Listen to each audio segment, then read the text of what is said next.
1 Corinthians 8, 9, and 10. But take heed lest by any means this liberty of yours become a stumbling block to them that are weak.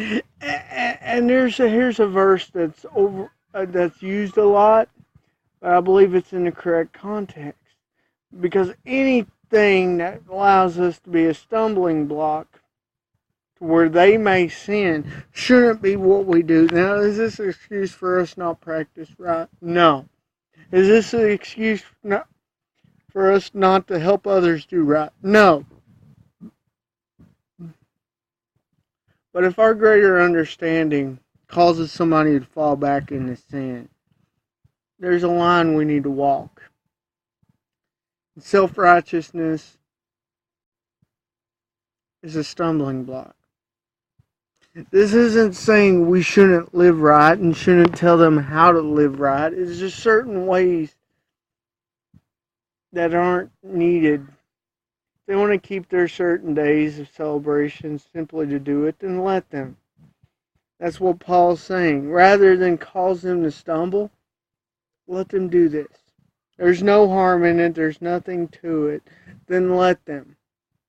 Because it is far better to have them in the faith than for them to fall away.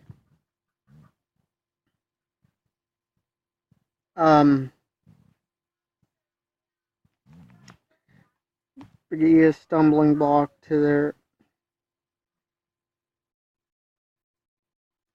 Be careful, or weak Christians may fall into sin because you do as you please.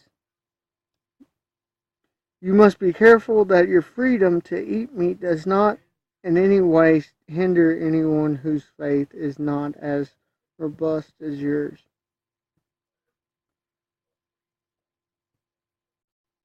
And I like the one that says, but be careful of weak Christians may fall into sin because you do as you please.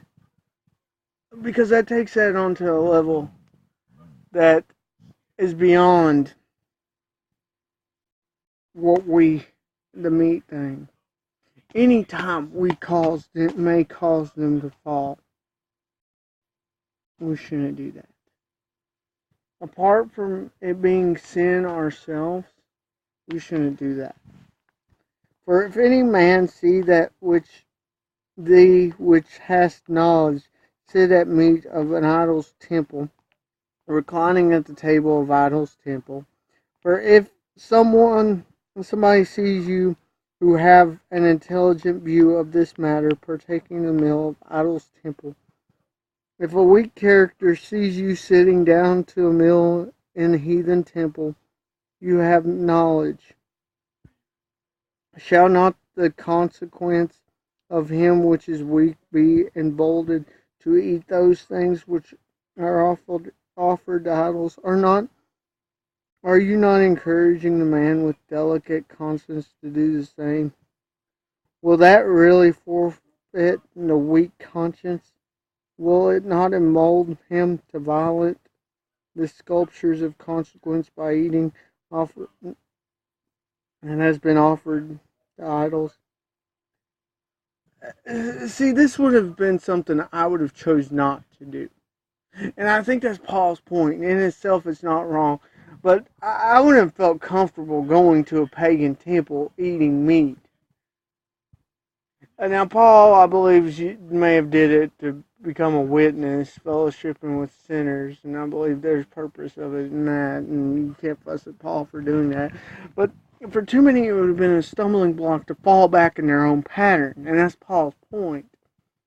This is saying that there's certain sins people struggle with today. Drinking. Let's use drinking as an example. If a brother of ours is drinking, has struggled with drinking, what would it do to him seeing us in a bar? Is it sinful necessarily going to a bar? No. But if we cause our brother to sin, then why would we do it? And the same principle he's saying here in itself isn't wrong, but why would you want to cause your brother to stumble? We need to be careful not to do that. Let's not be stumbling blocks.